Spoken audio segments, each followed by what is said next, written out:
sesión de este año de nuestro flamante Cineforum. Un programa que arrancamos el año pasado, por primera vez, para complementar durante el año pues lo que es la gran fiesta de la antropología audiovisual que celebramos siempre en el mes de noviembre, ya vamos por 6 o 7 ediciones, no sé cuántas, ¿no? Que es la muestra de antropología audiovisual madrileña. De hecho, estos Cineforum, de alguna manera, pues, son una extensión, ¿no?, de esos encuentros con la antropología audiovisual a lo largo de todo el año. Y por eso, pues, les estamos muy agradecidos a los organizadores de la MAM, y en particular a Antonio Cadierno, que se ocupa de estas sesiones, ¿no?, a lo largo de todo el año, y Antonio, que es de la empresa Antropología, ¿no?, la productora Antropología, ¿no? La verdad es que es una labor encomiable porque le sometemos al reto siempre a los organizadores de intentar conseguir películas relacionadas con las exposiciones de turno, ¿no?, con las exposiciones que tenemos programadas en ese momento en el museo, para que de esta manera estas sesiones pues complementen, ¿no?, y den otra, bueno, información y una visión complementaria, como la redundancia, a lo que ya nos cuentan las exposiciones, como en este caso BIBA CHAMORU, ¿no?, la exposición que el ciclo Hemos la vuelta al mundo, que nos está dedicando ya desde hace más de 2 años a recorrer de nuevo, pero en la actualidad los lugares que visitó la expedición de Magallanes hace 500 años, la primera circunnavegación del globo.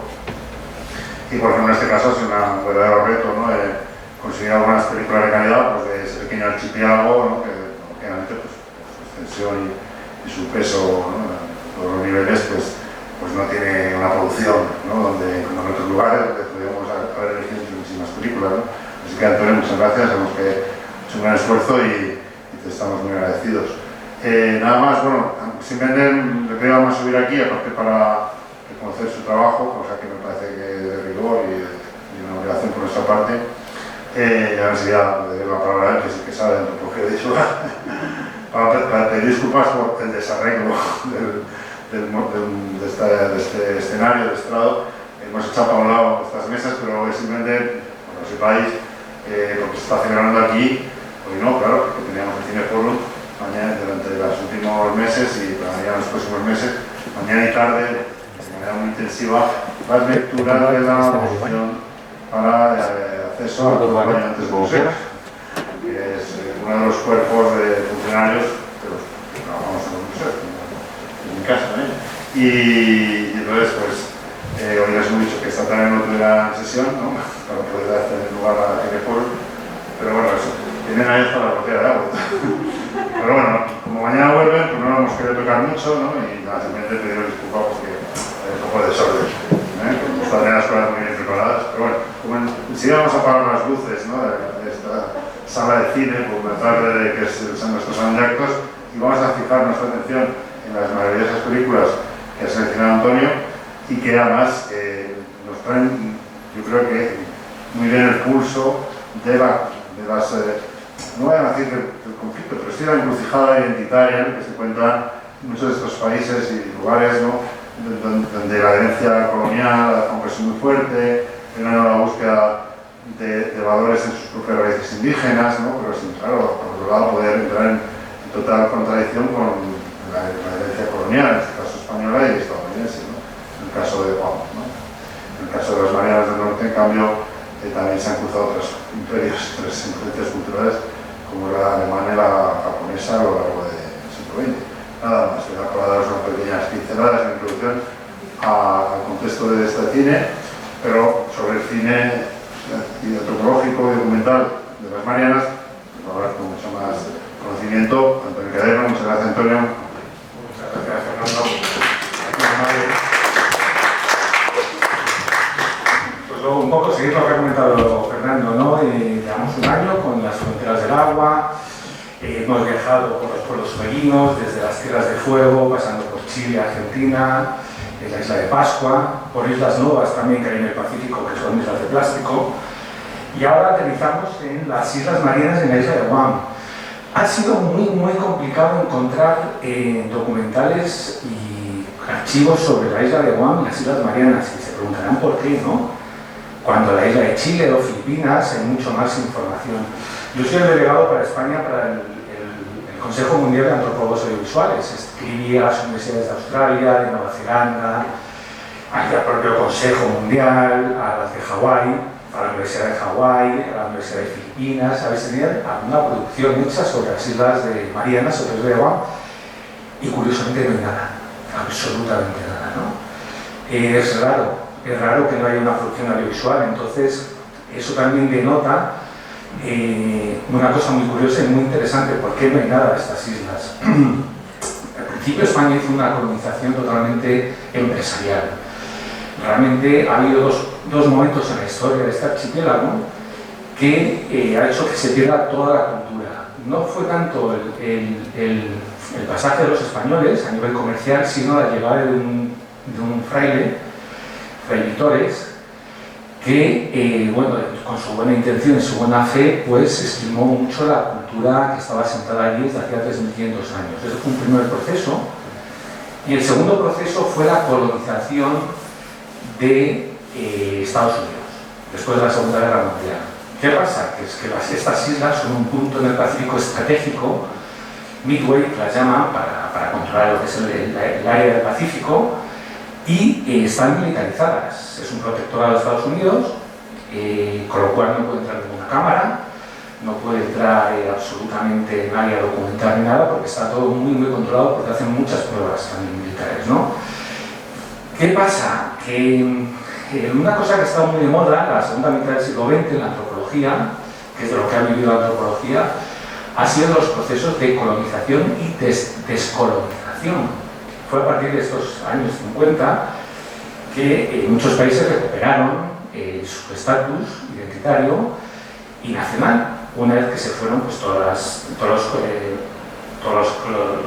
las colonias británicas, francesas, españolas, etc., ¿no?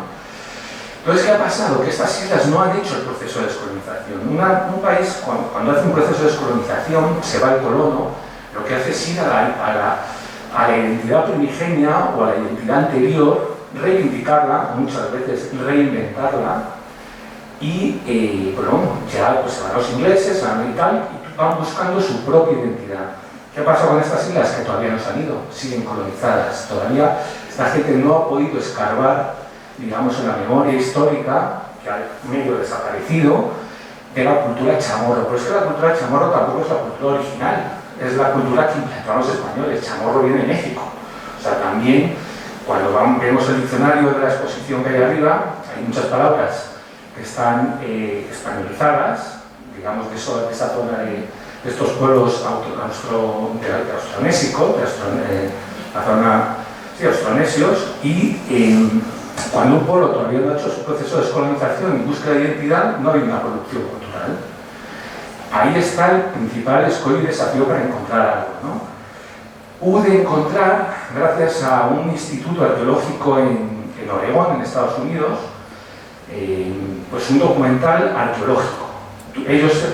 Bueno, esto va a ser el primer documental, que se llama Guam, un oasis en el océano. Es un documental, más bien vamos a ir a los orígenes de las islas, que fueron los primeros pobladores, a través de los vestigios arqueológicos, artefactos que están desenterrando ahora, ¿no? En zonas que están militarizadas, que no puede acceder nadie, no dan permisos tampoco, ¿no?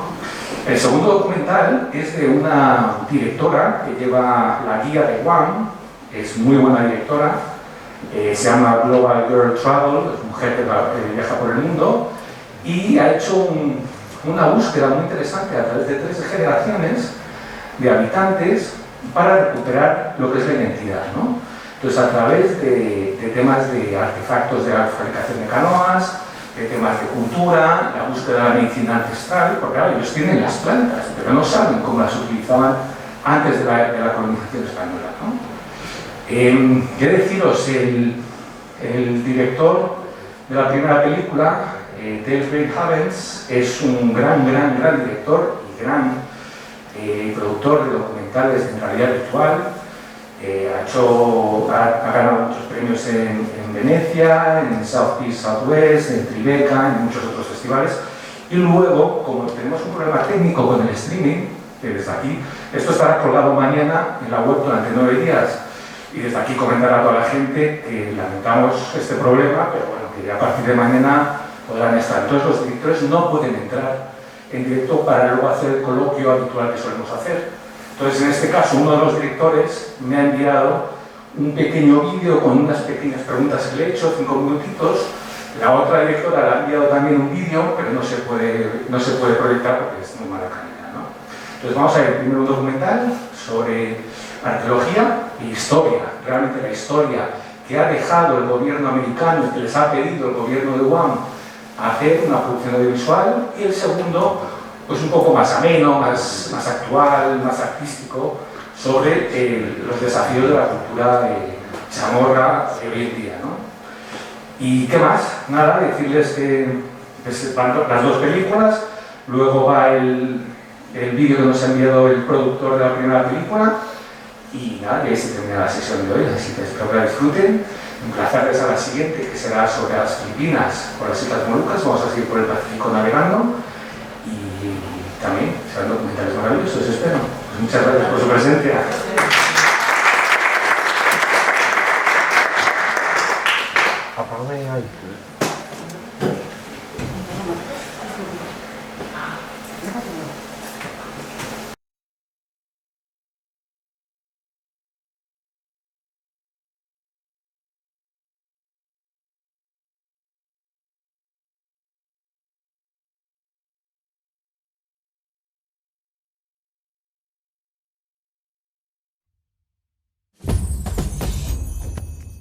We humans are always moving. We have evolved the ability to build things that can transport us over hills and mountains, across rivers, even oceans. Since our earliest days, we have invented new ways to travel. The people working here are building a new means of transit. They are building a bridge. But in 2011, while they were doing this, their excavators uncovered something remarkable. Public Works issued a stop work order after ancient remains were unearthed at the Elig Bridge replacement project in Zotnia this week. The remnants of dwellings that turned out to be 800 years old temporarily halted construction. We were told this morning that this is the most significant find of this kind. There are archaeological remains, archaeological features, and burials that extend for hundreds of meters along. It's really large. The location of this discovery is on the island of Guam, the largest and southernmost of the Mariana Islands chain. One of the most isolated places in the world, Guam is surrounded by 800 miles of blank sea on all sides and sits next to the deepest ocean trench on the planet. And yet, remarkably, archaeological evidence tells us it was settled sometime around 3,500 years ago. So at a time when Egypt's pyramids were still fresh wonders and the walls were falling at Jericho and Canaan, humans were arriving on the shores of Guam and the Marianas. They came in things that at the time were among mankind's most audacious inventions, vessels that could carry us over water. Today, Guam has many modern harbors and is crisscrossed with well-tended roads. It has all of the first world amenities and can be reached by plane in 3 hours from mainland Asia. In fact, Guam is one of the top getaways for vacationing East Asia. 1 million Japanese tourists come here every year for the white sand and beachfront dining. Today, Guam is an unincorporated territory of the United States. During World War II, it was under the control of the Japanese, and earlier, for more than 300 years, the Spanish.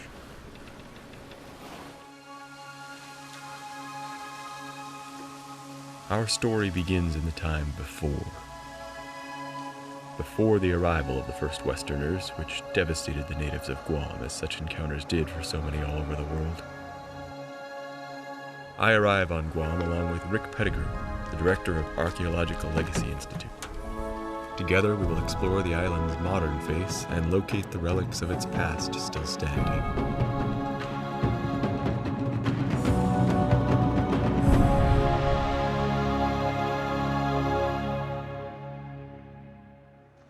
When the first modern humans began to migrate out of Africa, perhaps 100,000 years ago, Earth was a different place. During the last ice age, the coast of Southeast Asia extended out over today's islands of Borneo and Java. Australia was part of a larger landmass called Sahul. Between Sahul and the Asian continent lay a span of water 90 kilometers wide. Evidence of human habitation on Australia, therefore, is the strongest evidence we have that some sort of watercraft must have been invented as early as 50,000 years ago. The invention of seafaring vessels is one of humanity's most remarkable achievements. How daunting the endless sea must have seemed to early people. They knew that wood could float, but what if you put hundreds of pounds of people and goods on top of the wood? And how do you navigate once the familiar shore has vanished behind you?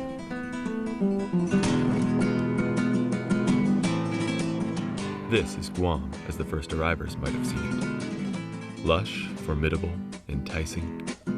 Soon, human inhabitants had spread out over the whole of the 30-mile-long island.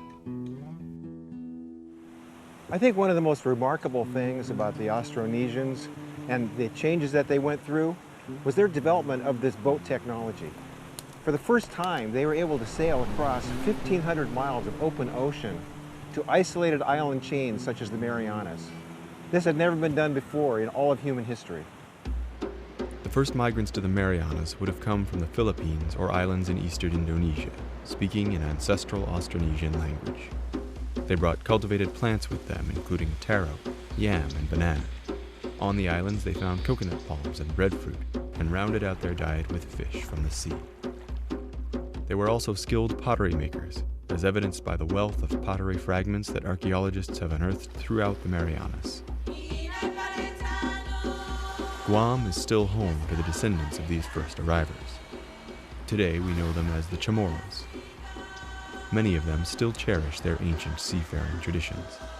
We were a seafaring society, and that's how we arrived here and settled the Marianas. And the Chamorros that call Guam home, they have this kinship with the water, and they're out there racing and working as a team. It's a great reflection of revitalization. Here, a crew of sailors from Pulawat, an island southeast of Guam, are bringing a traditional sailing vessel to shore. The sailors of Pulawat are sharing their traditional boat building and sailing knowledge with the Chamorro people of Guam, whose once highly developed seafaring traditions faded away during the colonial period.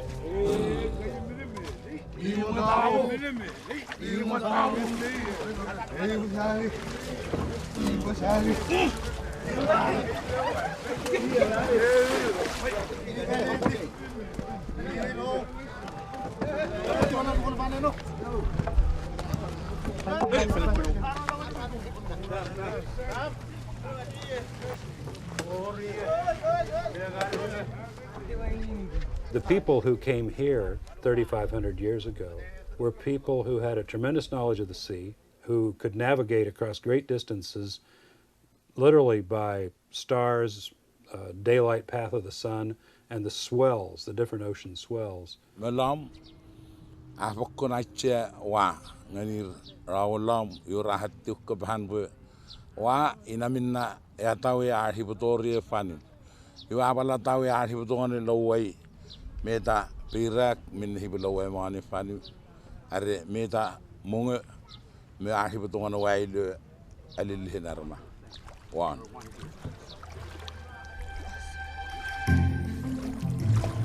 Riding in more modern watercraft, Rick and I hitch a ride into a small inlet near the south end of Guam. In this place, Joe Kinata, head of the Guam Preservation Trust, leads a group of children on weekly outings into the jungle to pass on knowledge of the traditional ways of the island. And this tree right here is a huge tree. This is our local hibiscus tree. We use this tree for many things. And what's one of the stuff that we do? Oh, to make a belambautuzen. To make a belambautuzen. And a belambautuzen is the old ancient Chamorro instruments. Here they come across pieces of old stone coral resting on the ground. These are the remnants of one of the founding elements of ancient Chamorro life. They're called latis, and they used to look like this.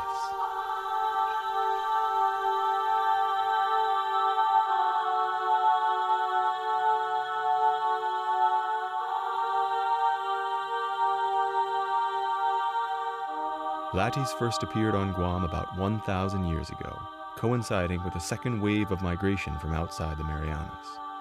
They remained pillars of Chamorro society until the Spanish colonization in the late 17th century.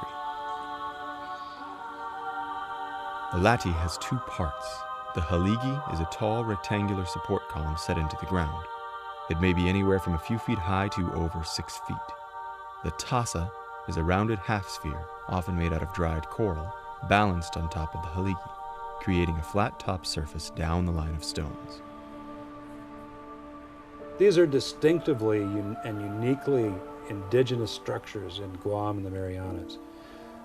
There are various ideas about what this stone was all about, but we know they supported rails that were then the basis of a floor, that then a roof, probably an A-frame roof with thatch, rose above, and that elevated the whole structure off the ground, and probably gave it a very distinctive appearance that would be what we think of as home. For the Chamorro people, the Lati is not only a foundation in a literal means, but it is a foundation in who we are. Lati stones are found not only out in the countryside or in remote places alongside the beach, but this particular group was put right here by the government in the center of the city where everybody could see them. This is because Lati stones are a critically important cultural symbol for the people of Guam. As a U.S. territory, Guam has the highest percentage native population in the country. About 40% of the island identifies as Chamorro. The ancient Chamorros, the first settlers that arrived here over 3,500 years ago, believed that it wasn't them on this island. It was the land, the ocean, the environment, and the people that were there along the journey. And they all had to get along with each other and all had to help each other and contribute. We don't teach our heritage like we teach in a classroom. We teach our heritage as we live every day. Chamorro people may drive Lexus cars and stroll down Micronesian Mall, but you know, when there is a very thin line that's drawn, the true Chamorro comes out from everyone. Today, the world of the ancient Chamorros has blended intractably into the culture of 21st century America. But the westernization of the island goes back to the first arrival of the Spanish. Guam was the first Pacific island to be colonized by a Western country, and it began with one very famous commander sailing for Spain.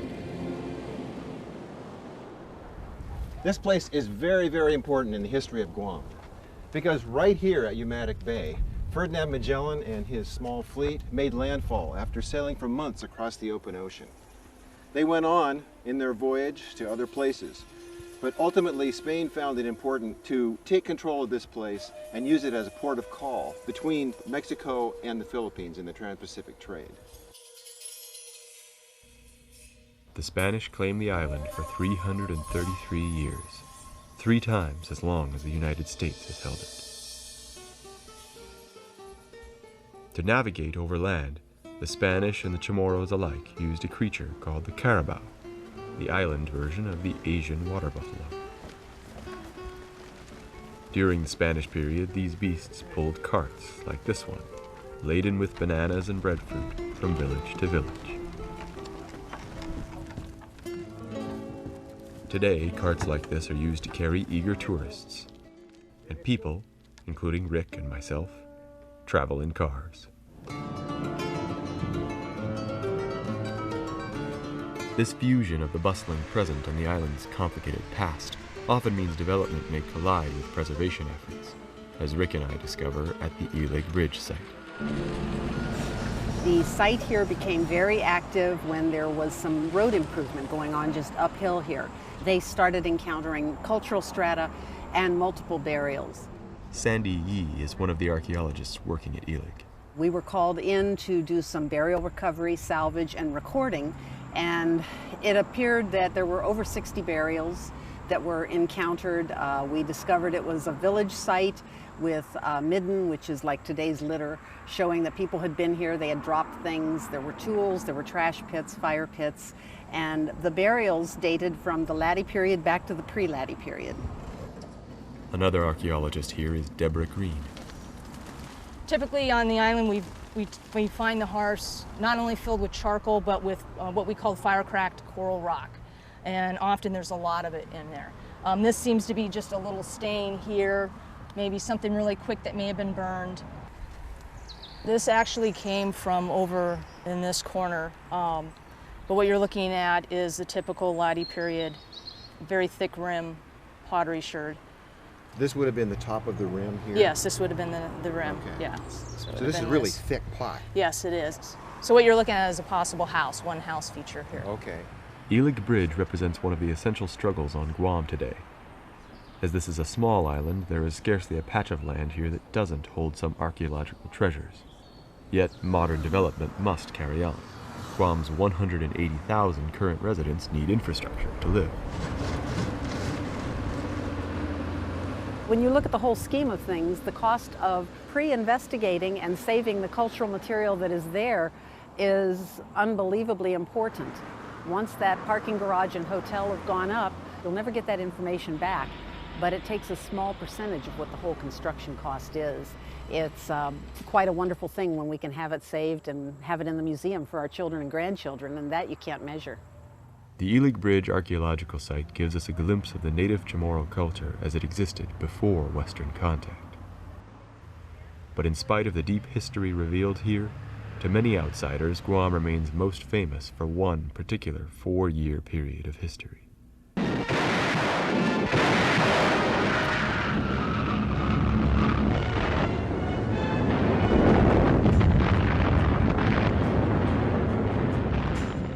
In 1941, 2 days after the bombing of Pearl Harbor, Japanese soldiers took Guam by force. They controlled the island until 1944, when American forces launched a counterattack.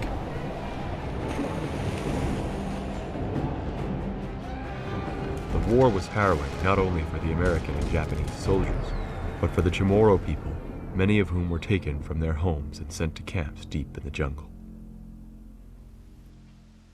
Today, reminders of wartime devastation are found all over Guam. This monument marks the site of Menengen, where Japanese authorities held thousands of native people without food or shelter. During the battle in World War II, the people of Guam were directed to go to different sites. People call it concentration camps. For some people, they thought that they were taken to these camps to be massacred. For other people, it was a blessing for them because they lived in the bombing sites that if they had stayed at that village, they would have been killed by the bombs that the U.S. were going to drop.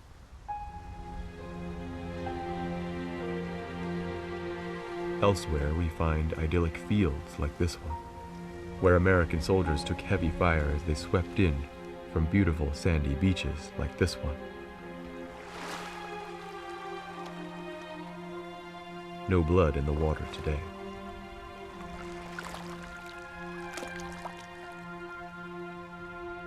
More vivid relics from the past are here as well.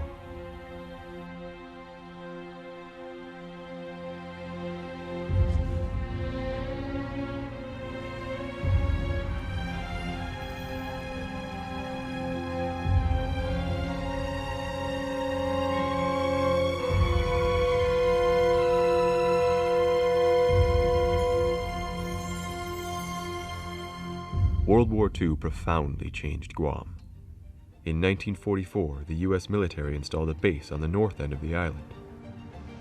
It is still there today. And strangely, behind its fences is hidden one of Guam's great archaeological wonders. Rick and I set out on the 30-minute drive north to reach the gate of Andersen Air Force Base. Andersen covers most of the northern quarter of the island down to the beach, except for one small sliver of land called Henapsen.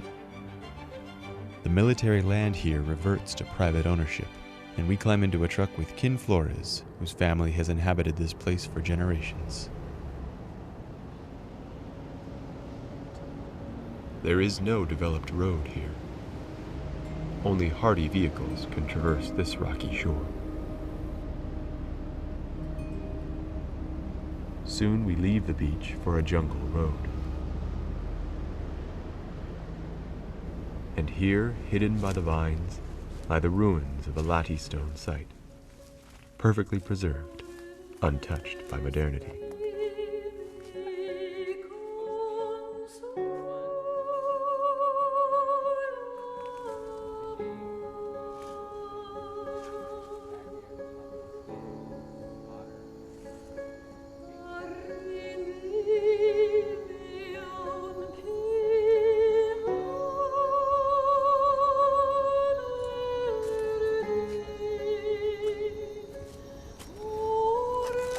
5 lighting stones on each side. And they're all here. 1, 2, 3, 4, 5. 1, 2, 3, 4, 5. So it's kind of narrow and long. We are not the first people to tread here.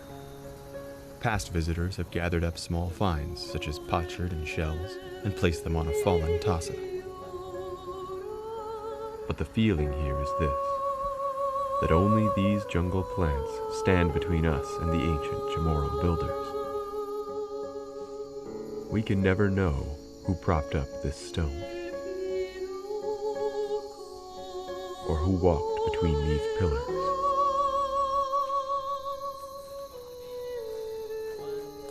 Who brought this fallen tassa to the site. But they are here.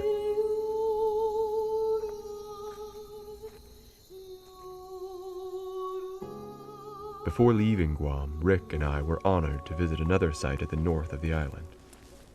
There is a cave, we were told, at a place called Retidian, filled with artworks that had only been photographed once before, never filmed. In late morning, with our guide Emily Sablan, we set out. Oi! Marianas y Guam, Cine, Guela, Zanguela, Matadu Talapago, Guinina, Taluani, Zambisita Sia, Palu, Tautoitano, Papasan Hamzu, Patmisas and Pinasensia, para Bempan Halum, Pumali, Manamani, Mansamori, Tatigi Temple. The name of the place, in English, it's called Retidian, but Retidian has no meaning. The ancient name does have a meaning. It's called Li Texan, and it means a stirring place. Look at all those butterflies. Yes, that's our native butterfly called the... swarms of butterflies. Yes, that's the blue-banded king crow. They look black, however, they're really velvet blue.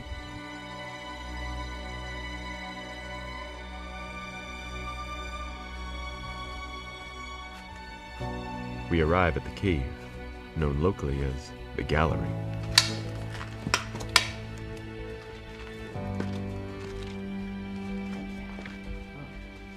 The first set of pictographs I like to show would be the spear and the hands right here. They were the fisher and hunter that fed the village. You turn around this way, you can see another hand embedded right here in this wall.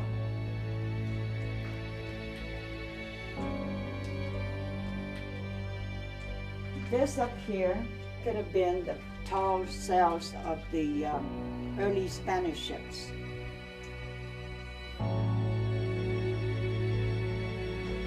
The paintings here pull at our curiosity. What did this symbol mean?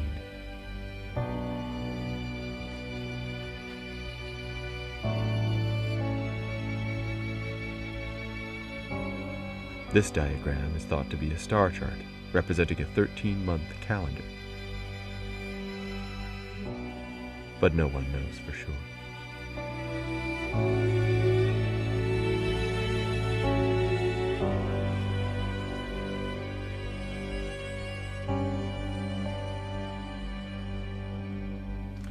In this cave, we've seen a lot of examples of rock art, pictographs, and symbols of all kinds, most of which we have no idea what they mean. But this one in particular has significance to us because it's a human hand. The human hand is represented in rock art all over the world, on every continent. And it seems to say, we the people were here. And indeed, the Chamorro people, the ancestral Chamorro people, were here, and they're still here today. As we leave, we again pay respect to the ancestral spirits. All over Guam, at sites like this, Chamorros believe that the ancestors are still present. Certainly, traveling through this jungle, it is easy to imagine oneself 1,000 years ago, moving among the same trees in the shadow of the same cliff as the earliest human settlers would have found. Here in Guam, there's still a number of places where one can go and have a real sense of indigeneity, of what things were like when early Chamorros were here. There are places where you can really get a sense of the power of the land and the sea and the landscape. I think kids need to hear about why they should be proud to be from Guam, because we have a rich heritage. And you may not necessarily be of Chamorro descent, but if you call Guam home and you understand where Guam's been as a people and as an island, you'd be extremely impressed and you'd be extremely proud.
They say Guam was discovered in 1521, but I don't know how you can discover a place where Chamorro people have lived for 3,000 years. Guam is an island that's been conquered not once, not twice, but 3 times. For 140 years, Spanish ships kept stopping by our island. Then in 1668, this priest named Salvatore came to stay. He wanted our people to be Roman Catholic. At first, the new religion didn't seem so bad, but eventually, we fought the Spanish over it. The war lasted 30 years. They forced us to leave our homes and destroyed our canoes. In 1898, Spain sold our island to the Americans. Americans created schools, but punished us for speaking Chamorro. In 1941, the Japanese took over our island. Many of my people were killed. Our women were raped. Eventually, we were put in camps.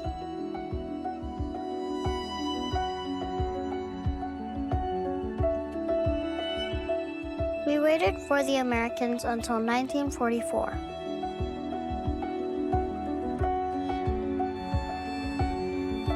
We now call that Liberation Day. They called us American citizens, but we couldn't vote for president. We didn't farm as much, and we started eating food that came on big ships. We listened to the Beatles and Elvis Presley. Eventually, we didn't know much about our ancient dances and music. A lot of Japanese people started coming to Guam for vacation. Today, over 1 million people a year come here. We started learning Chamorro in school and dancing our dances again, but we still can't vote. My people have survived many bad things. Who knows what will happen next?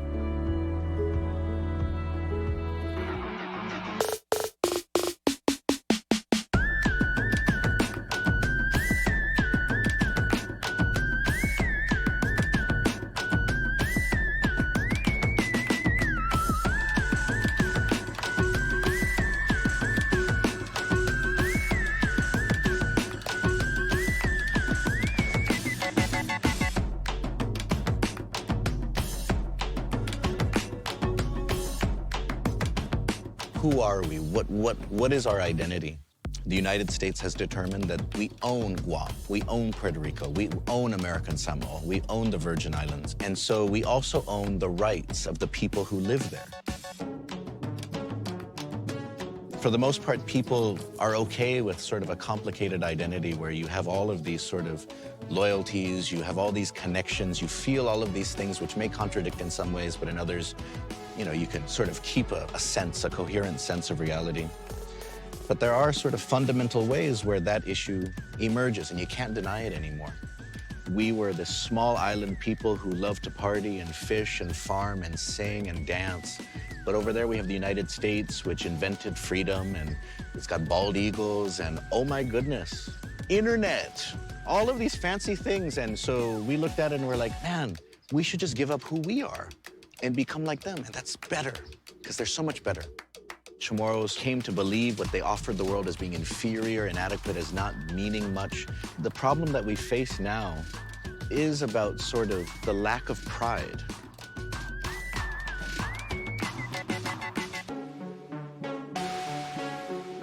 What culture is, for me, is that sense that I shouldn't give up who I am.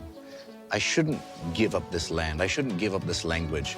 I shouldn't basically give over everything to those who come from elsewhere offering things or telling me lies.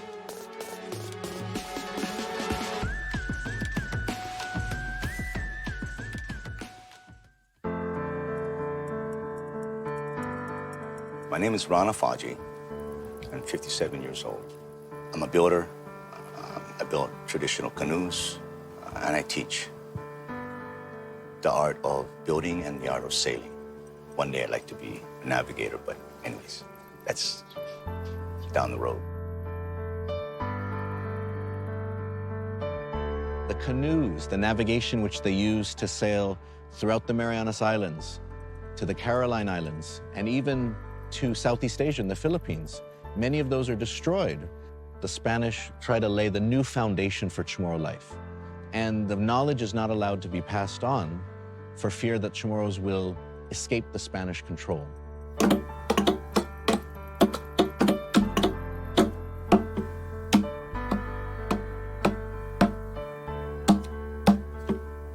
We're hoping that we can recreate what our ancestors did. We don't know that yet.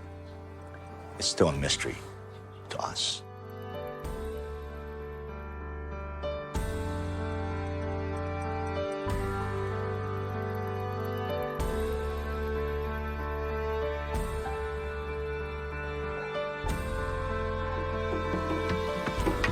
No, that's it.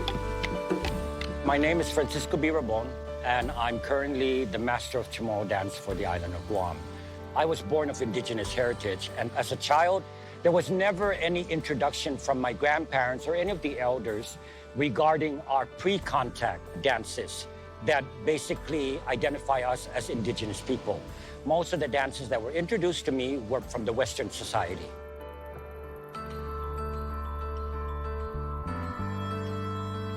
When the Spanish colonized Guam and the Marianas and conquered Chamorros, the Spanish noted that Chamorros danced. We don't have a lot of evidence of what those dances looked like. There's fragments here and there, but ultimately those dances were lost. And then Chamorros adopted new dances from the Philippines, from Spain. I became a professional dancer in 1971 at the Guam Hilton Hotel. And in those hotels, they had Polynesian shows. Those are people that were brought in from Hawaii and Tahiti, and they were doing the dinner shows there. So I became a dancer of that. It was then that I was introduced by my instructor to the idea of researching my people. She goes, Frank, there's got to be something that your people did. It cannot just be the Spanish batsu or the Spanish coconut shells or the cha-cha or the jitterbug. There had to be something. Our civilization existed 4,000 years ago. Like, why don't we have dances that we can call our own? Well, history says you lost them all, you forgot them all. A lot of people think that that's how culture works. You had a culture, you lost that, so you can't ever have it back. But that's not how people actually work. Cultures are always reimagining themselves. In 1983, I decided I'm going to give up what I was doing as a probation officer for 10 years, and I'm going to focus on trying to reestablish something that I felt was lost. And so what we saw in the 80s and the 90s was we saw these groups emerge who wanted to create dance in a Chamorro style. Now, these groups looked to other islanders for influences. They looked to Polynesian islanders. They looked to Micronesian islanders.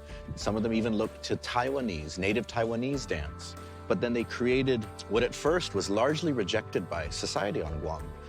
So Frank Rabon for Tau Tau Tano, a lot of people rejected their dancing, saying, you guys are making it up. That's not how we danced before. That's not how Chamorros dance. If we did something before, why can't we do it again? who is to say that we can't do it again?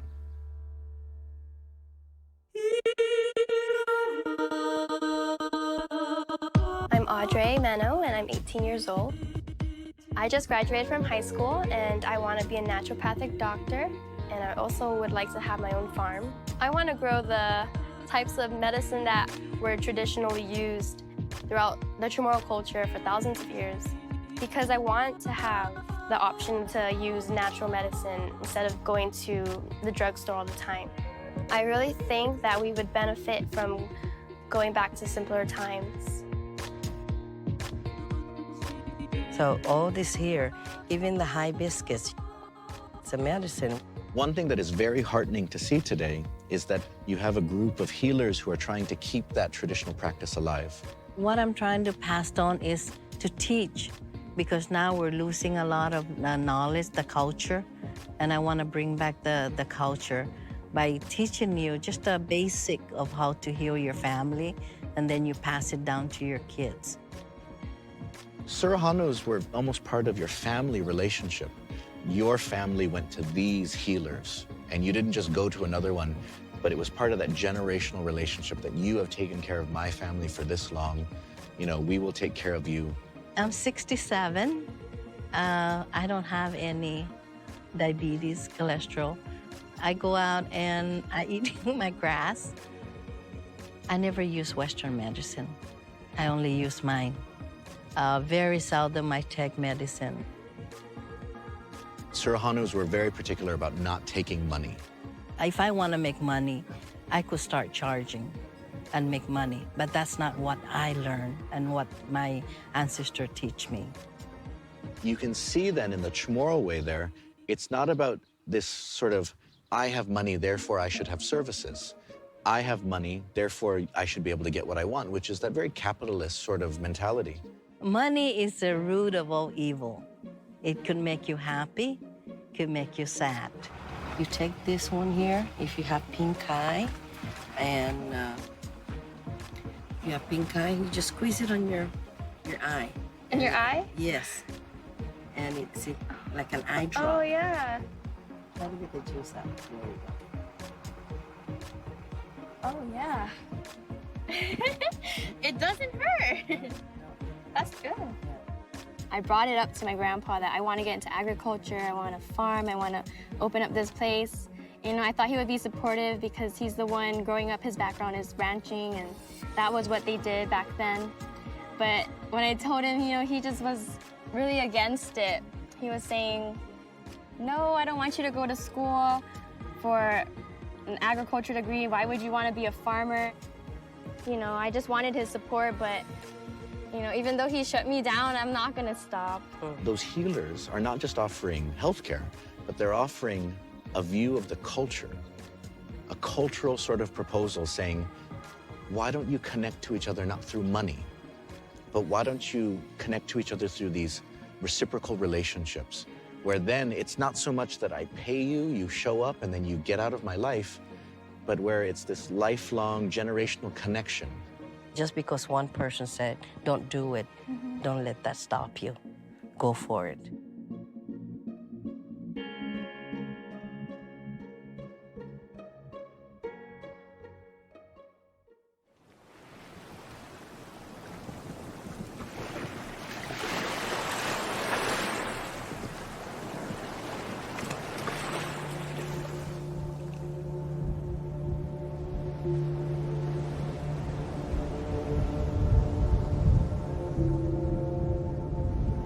What's going on right now is that we're setting up for our voyage.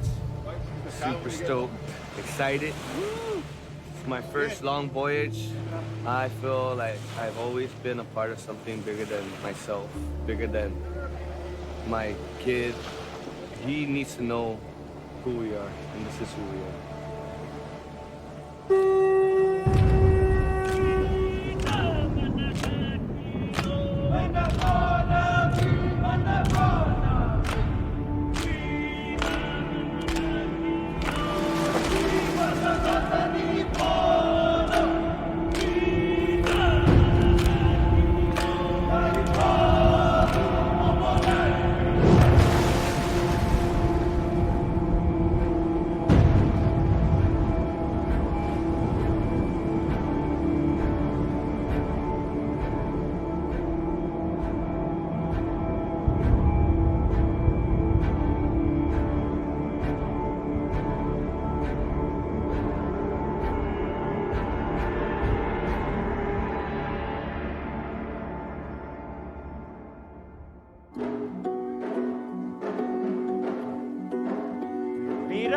turn.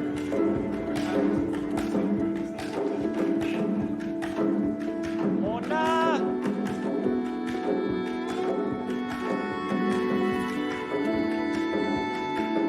What I'm doing now is continuously teaching. That's my passion. The people that are learning from me understand fully who they are, that they are born of indigenous heritage. Okay, now keep it steady, steady, steady, growth, tikakak. Apunta, hasta, dua, dulu, sikat.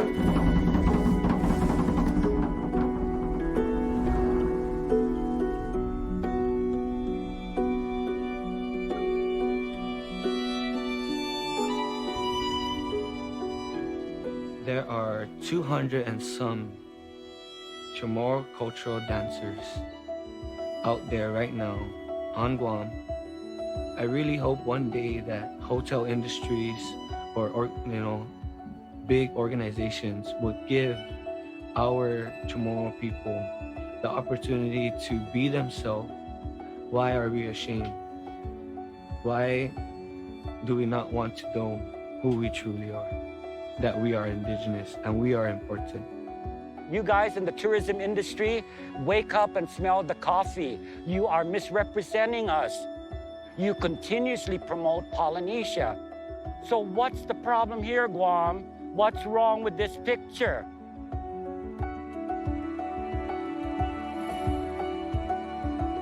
Our history didn't begin in July 1944 when the Americans returned.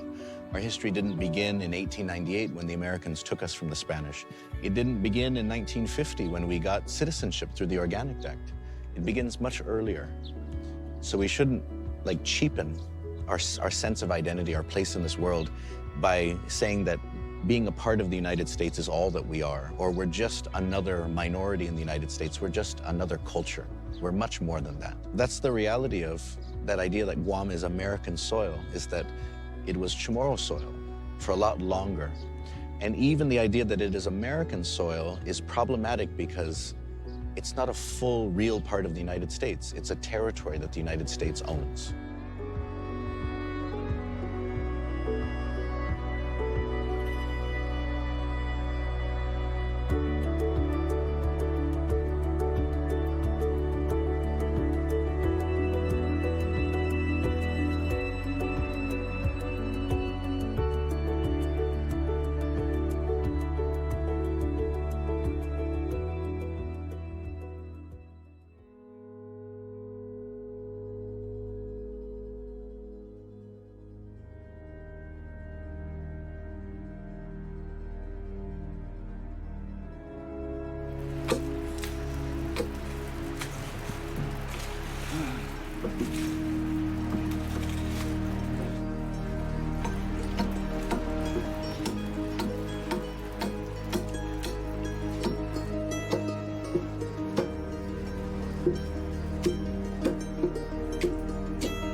Right now we're just we're adjusting the sails and stuff because the snap. I think any time you pass the reef, it's always dangerous. If you don't show respect, if you're not always up to par with what nature gives us, and you just lose a second of that, we could lose out there,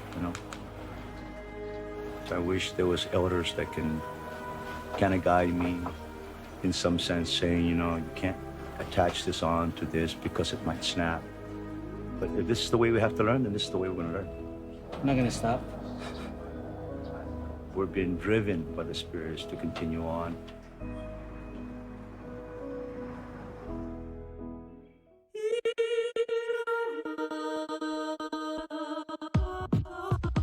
Follow your dream.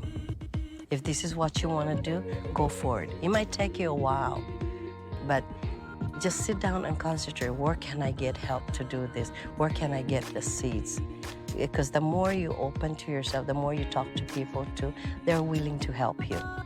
You know, don't, just because one person said, don't do it, don't let that stop you. Go for it. Go for your, you know, whatever your dream. And like I said, this is really my dream when I was growing up, and then it became a hobby, and now it become reality. I think Audrey will get up there. Like I said, she's very intelligent. She's got a guidance that will help her, but she's not ready yet to commit it. When she's ready, she'll know. The Chamorro sense of it was that your Surahanu is not somebody who just provides you a service, but they're somebody that you have a social relationship to. Could that be a better model of healthcare?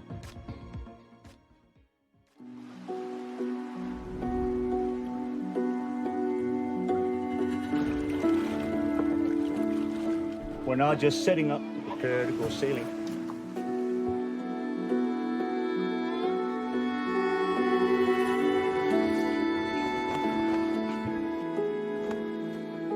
I was about 8 years old when I started sailing.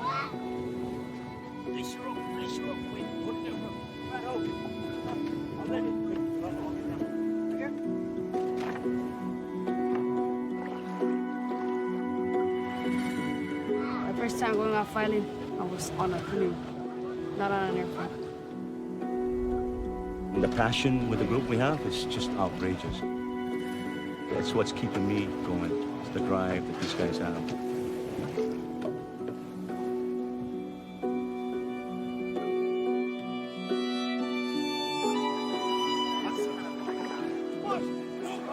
We don't know it all, but we want to learn. And to do that, we got to come out here and keep doing it.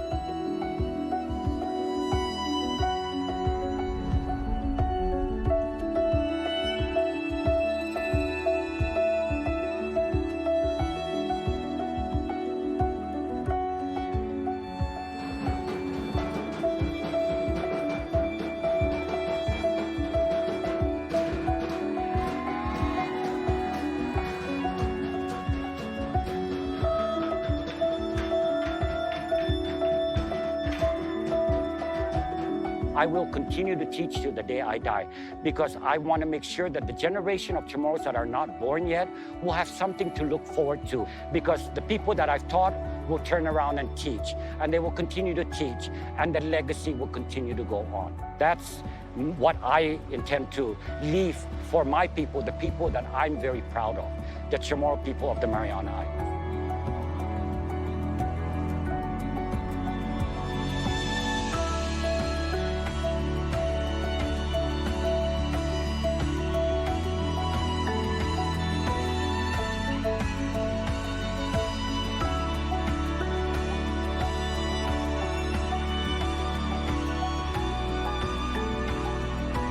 Just be proud of who you are, and don't forget that you are Chamorro.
I'm Rick Pettigrew with Archaeological Legacy Institute.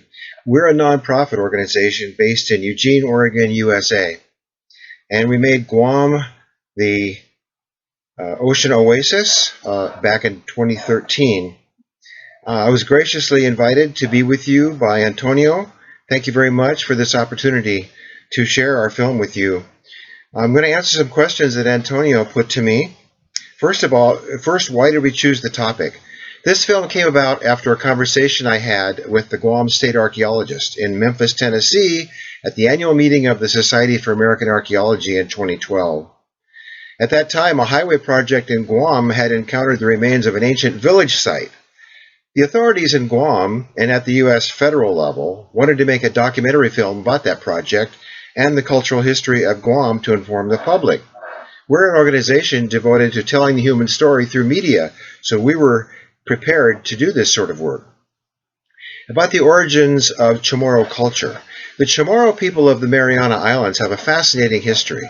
About 3,500 years ago, their ancestors made the longest overwater migration that humans had ever done, at least 2,000 kilometers from the Philippines or eastern Indonesia. By that time, the ancestral Austronesian people, who apparently originated in Taiwan, had developed the technology and the know-how to sail over vast distances of open ocean. This knowledge made it possible for various Austronesian people, of which the Chamorro are one, to colonize tropical islands all the way from Madagascar in the west to Easter Island in the east.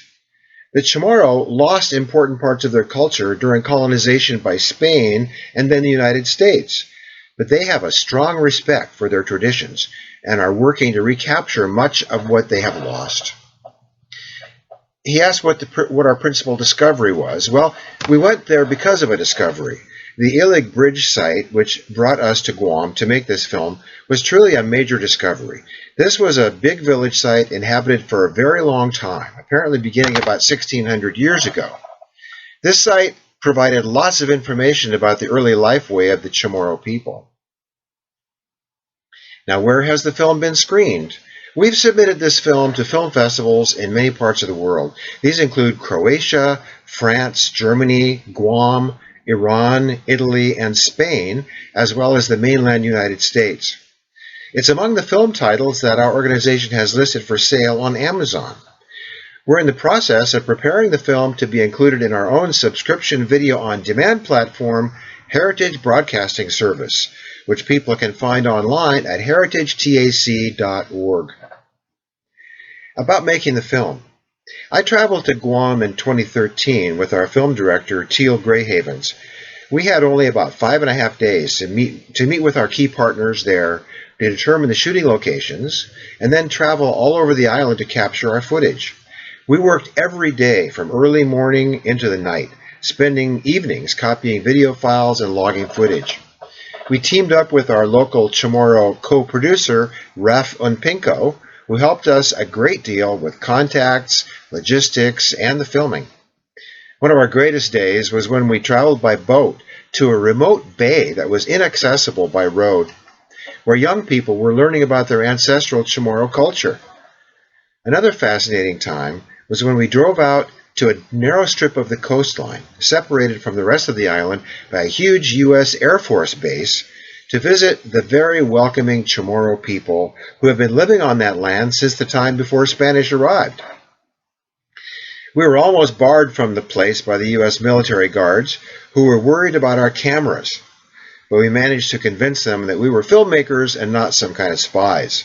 We actually thought we might be arrested, but we managed to make it in, and it turned out to be a wonderful day. Thank you very, very much again for this opportunity to be with you today, and I hope someday to be in Madrid and meet some of you myself. Thank you very much.